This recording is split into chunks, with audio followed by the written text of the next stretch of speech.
Is the United States now committing piracy on the high seas? In a way, yes, and also no at the same time. Let me explain. If you don't know, the United States announced today that they seized an oil tanker off of the coast of Venezuela. It was actually Trump himself who commented on this by saying, quote, "We just seized a tanker, the largest one ever," and then was later asked, well, what happens to all that oil that's on board? He says, quote, "We keep it, I guess."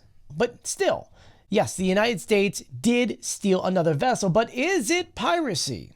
That's where the legal definition comes in and kind of says, no, not really. Piracy is defined as an illegal act of violence or plundering for private ends on the high seas by a crew of a private vessel. So there's two key parts here. One, it must be for private ends, meaning profit, personal gains, non-state motives. So government enforcement actions actually do not qualify towards that. And number two, it must be committed by a private vessel, meaning that the Navy or the Coast Guard, they don't qualify for that definition. At this rate, it's just kind of like stealing. And the main reason for that is because the US government did this all through their own courts before finally doing it. So there was a lot of like check marks to make it happen. Grand question is, was this legal? And that's where it kind of gets a little hairy, because it all depends on how far away it was from Venezuela's coastline. And since we technically don't know the coordinates, there's a lot of major red flags with all of this. So just to recap, is it piracy?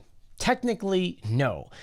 But could this be an unlawful seizure that violates international law? Absolutely. Depending on really where it took place and why force was even used to take over a tanker that didn't have anyone with weapons, at least as far as we know. But I'll be sure to keep you guys updated on all this, so please do share my videos and follow me for more.